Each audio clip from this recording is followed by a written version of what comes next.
Hola, mi nombre es Mónica Grosso y te doy la bienvenida a mi canal de YouTube Matemáticas a lo Grosso. En este primer video vamos a trabajar sobre la función homográfica. Para empezar, vamos a definir dicha función como una función tal cuya expresión algebraica es la función f de x igual a por x más b sobre cx más d, donde a, b, c y d son números reales. Ahora, estos números reales deben cumplir ciertas condiciones. En primer lugar, el número c debe ser distinto de 0. ¿Por qué debe ser distinto de 0? Y bueno, simplemente porque si c valiera 0, en el denominador solo nos quedaría la constante d. Por lo tanto, la función f de x a x más b sobre d no sería una función homográfica, sino una función de primer grado, lineal, por lo cual su gráfica sería una recta. Por esta condición se exige que el coeficiente de la x en el denominador sea distinto de 0. Por otro lado, los coeficientes a, b, c y d deben verificar la condición que el producto a por d es diferente que el producto c por b. Esto es para evitar las situaciones tales como que el numerador sea el doble, el triple, el cuádruple del denominador, en cuyo caso, simplificando dichas expresiones, esta función sería para todos los reales menos para aquellos valores de x en donde se anula el denominador, sería una constante. Continuemos. Pasemos a un ejemplo. Sea la función f de x 2x menos 4 sobre x más 1. La primera pregunta que me tengo que hacer es, ¿se trata de una función homográfica? Verifiquemos las condiciones que habíamos hablado. En primer lugar, el coeficiente de x en el denominador tiene que ser distinto de 0. Y en este caso es 1, porque dice x más 1. El coeficiente de la x es 1. Por otro lado, el producto de los coeficientes a por d tiene que ser distinto que el producto b por c. En este caso, 2 por 1 da 2, que es diferente que menos 4 por 1, que da menos 4. Por lo cual, la función que tenemos en este caso sí es una función homográfica. ¿Dicha función está definida para todos los números reales? ¿A qué me refiero con esta pregunta? Lo que estamos tratando de hallar en este momento, ¿cuál es el dominio de esta función? El dominio de esta función van a ser todos aquellos números reales para los cuales, sustituidos en el valor de la x, el resultado de la operación indicada genera un número real. La pregunta que plantea aquí es, ¿cualquier valor x real tiene imagen en esta función? ¿Y qué ocurre si calculáramos f de menos 1? Veamos. F de menos 1 y simplemente es valorar la función en el valor x igual menos 1.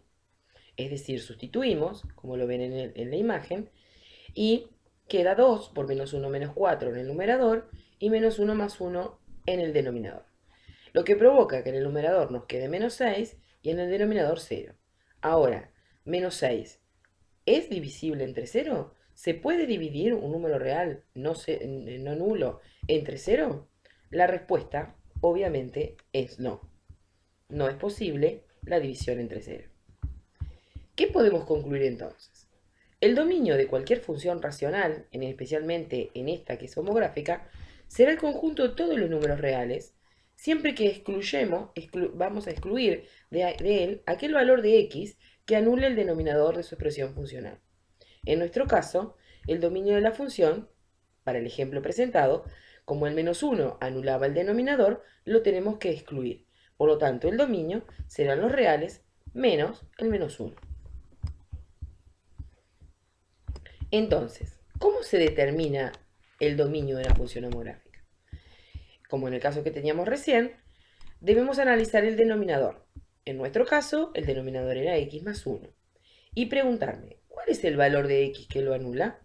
Resuelvo entonces la ecuación x más 1 igual 0, que me dará esa respuesta. Esta ecuación es muy simple, con una simple transposición de términos, obtenemos que x nos da menos 1.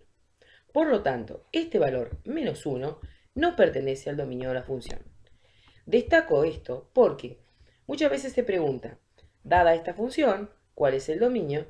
Y los estudiantes, de manera errónea, contestan, el dominio es menos 1, lo cual es incorrecto, porque justamente el menos 1 es el valor que no pertenece al dominio de la función. Veamos cómo quedaría lo que acabamos de calcular en la gráfica. Por ahora sabemos que el menos 1 no pertenece al dominio de la función. Por lo tanto, en el gráfico vamos a señalar mediante una línea que puede ser punteada o de otro color, de manera vertical, en el valor x menos 1 como se ve en el gráfico. Esa recta nos va a estar señalizando que el gráfico de nuestra función no puede atravesarla, porque si en algún momento la atravesara estaríamos indicando que el menos 1 tendría un punto correspondiente como imagen, y esto ya sabemos que es incorrecto. ¿Cuándo decimos que un valor es raíz de una función? Esta definición no es simplemente para este caso. Esta definición es genérica. Un valor x es la raíz de una función si su imagen por dicha función es 0. Es decir, que la raíz de f es aquel valor cuya imagen o correspondiente en la función es 0. En símbolo sería, un número x igual a alfa es raíz de una función f si y solo si f de alfa es 0. O sea, si valoramos la función f sustituyendo la x por alfa y el resultado numérico obtenido es 0, ese número alfa será raíz de nuestra función. ¿Cómo vamos a determinar la raíz de la función homográfica? Sigamos con nuestro ejemplo. Nuestra función originalmente era 2x menos 4 sobre x más 1 y nos tenemos que preguntar, ¿para qué caso, para qué valores de x, este cociente se anularía? La única forma de que un cociente se anule es que se anule el numerador. Por lo cual, si yo logro que el numerador 2x menos 4 para algún valor de x valga 0, habremos encontrado la raíz. ¿Qué tengo que hacer entonces? Tomar el denominador únicamente, igualarlo a 0 porque yo me pregunto cuál es el x que anula mi numerador, y luego resuelvo la ecuación correspondiente, que simplemente es transponiendo el 4 negativo, pasando a positivo, y el 2, que es un factor, pasa dividiendo, y concluimos que el número x igual 2 es la raíz de la función. En la gráfica quedaría de la siguiente manera. Ya teníamos una recta vertical en el menos 1 que nos indicaba que la gráfica no puede cortar esta recta, y por otro lado tenemos el punto de coordenadas 2, 0, marcado con azul, que sería en donde el gráfico de la función que vamos a dibujar corta al eje de las x. Ojo acá, no se debe confundir el concepto de raíz de una función con el punto de corte con el gráfico con el eje de las x, porque una cosa es el punto y otra cosa es la raíz. El punto es un objeto geométrico ubicado en una recta que tiene en este caso coordenadas 2, 0. En cambio, la raíz es el valor de la abscisa de ese punto, es decir, el valor 2. Continuemos. Cuando decimos,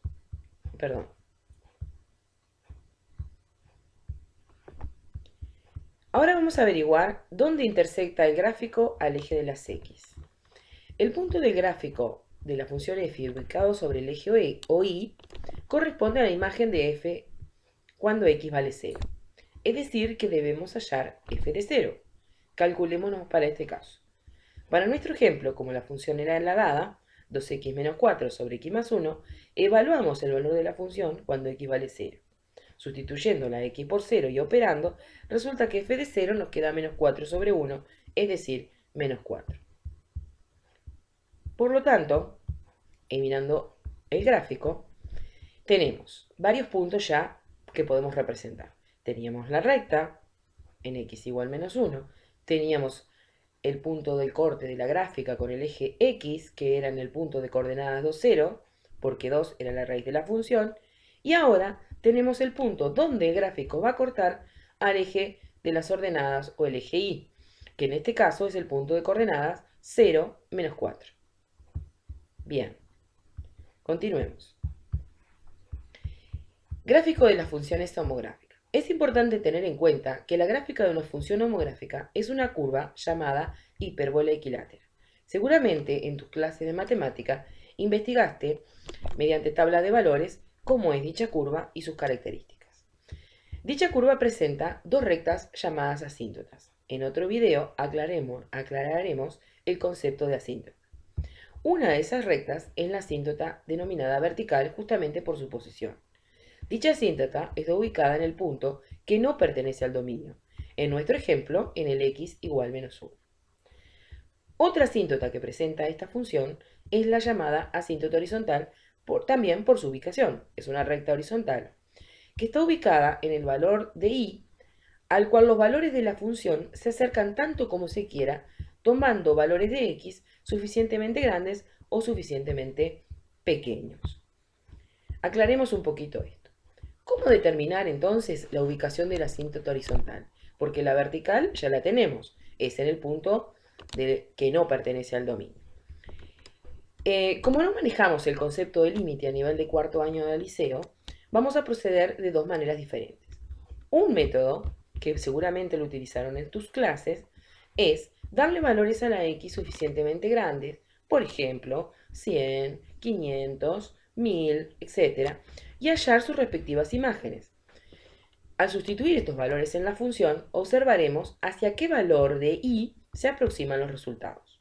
Lo mismo podemos hacer con los valores tales como menos 100, menos 1000, menos 10.000.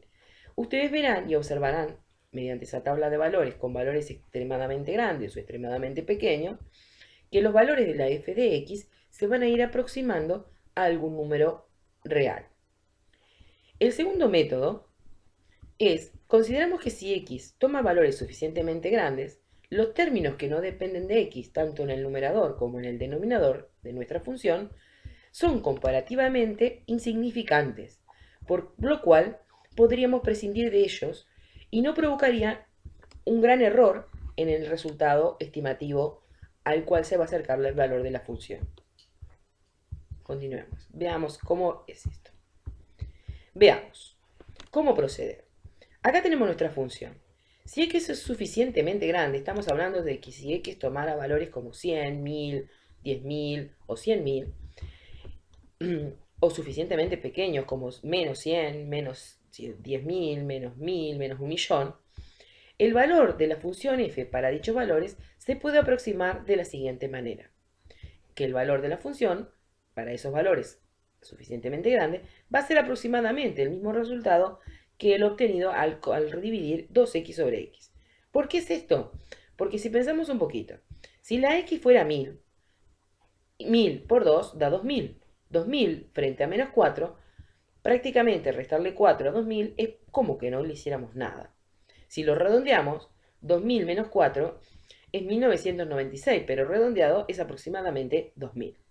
Lo mismo ocurre abajo. Si la x vale 1000 y le sumo 1, prácticamente este 1 es insignificante comparado con la x. Por lo cual, en lugar de ser 1001, podríamos decir que 1001 lo redondeáramos a 1000. Bueno, esto sería algo similar a lo que sería un redondeo. ¿tá? Estamos haciendo un poquito de abuso de notación, de abuso de lenguaje, perdón, porque en este caso todavía no tenemos el concepto de lo que es el límite de una función. Entonces, como 2x dividido x, el resultado de este cociente va a ser muy parecido a lo que nos va a dar el valor de la función cuando la x tome valores muy muy grandes, podemos decir que el valor de los f de x se aproxima a 2. Y entonces, como f de x en nuestro gráfico lo representamos como y, en y igual 2 va a estar ubicada nuestra asíntota horizontal. Y ahí acabamos de hallarlo. Vamos a ver cómo queda en la gráfica. Ya tenemos varias informaciones importantes. Teníamos nuestra asíntota vertical en el punto de no existencia, en el punto que no pertenece al dominio. Por otro lado, acabamos de hallar la asíntota horizontal ubicada en y igual 2. Teníamos la raíz, que es el punto donde la gráfica va a cortar al eje de las x, o el eje de las abscisas. Y teníamos el corte del gráfico con el eje de las y, que es f de 0, que en este caso nos había dado menos 4. Veamos. Una característica importante de las gráficas de funciones homográficas es que su curva se denomina hipérbola equilátera. Y una hipérbola equilátera tiene dos ramas. Y esas dos ramas son simétricas respecto, en este caso, al punto de corte de las asíntotas. Si observan su gráfico, en las líneas azules, el punto de corte de las asíntotas está nombrado como C. Y este punto C será centro de simetría de dos puntos de la gráfica. Como nosotros teníamos el punto 2,0, que era el punto donde corta el eje de las X, si lo simetrizamos respecto del centro tomado aquí, en donde se cortan las asíntotas, obtendríamos el punto correspondiente en esa simetría que también pertenecería al gráfico. Análogamente, si tomo el punto de coordenadas 0, menos 4 y lo simetrizo con una simetría central de centro en C, obtendríamos otro punto que también va a pertenecer al gráfico de la función. Vuelvo a reiterar que el gráfico de esta función se denomina hipérbola equilátera. La curva va a tener entonces dos ramas. Ahora, simplemente, con GeoGebra obviamente ingresamos la expresión de la función y lo grafica inmediatamente. Pero si lo hiciéramos de manera manual, bueno, con los 4 puntos que tenemos y teniendo en cuenta que la gráfica se va a acercar cada vez más y más a cualquiera de las dos asíntotas, sus ramas, es muy sencillo concluir que nuestra gráfica quedará de la siguiente manera. Observemos que la curva de la función tiene dos ramas, es una función discontinua porque en el x igual menos 1 se produce una discontinuidad, ¿no? No se puede trazar de manera intuitiva, lo podemos ver porque no estamos definiendo el concepto de función continua, que yo no puedo trazar el gráfico de esta función con un trazo único y continuo sin levantar el lápiz. ¿Qué pasa? En el x igual menos 1 se produce el corte, o sea, el menos 1 al no tener imagen, la función pierde su continuidad. Va a ser continua desde menos infinito hasta menos 1 y de menos 1 hacia más infinito, pero en el menos 1 la función no está definida. Vean claramente cómo los puntos simétricos se aprecian en el gráfico que realmente pertenecen a la misma. Es decir, que el simétrico del punto ubicado en el corte con el eje de las X me sirve para graficar porque pertenece al gráfico. Y el simétrico del punto de corte con respecto al eje de las Y, si yo lo simetrizo con respecto al punto donde se cortan las asíntotas, también pertenece al gráfico, por lo cual con estos puntos y un poco de buen pulso podemos obtener un bosquejo adecuado al gráfico de nuestra función. Bueno, con este primer video me despido con ustedes, espero que les haya servido, es mi primer video, la próxima vez intentaré mejorar de a poquitito porque en realidad no tengo mucha experiencia en esto de subir videos a YouTube. Gracias, cualquier consulta, dejen sus comentarios y si les gustó el video lo comparten y le agregan si se quieren suscribir a mi canal, bienvenidos son. Hasta luego, hasta el próximo video.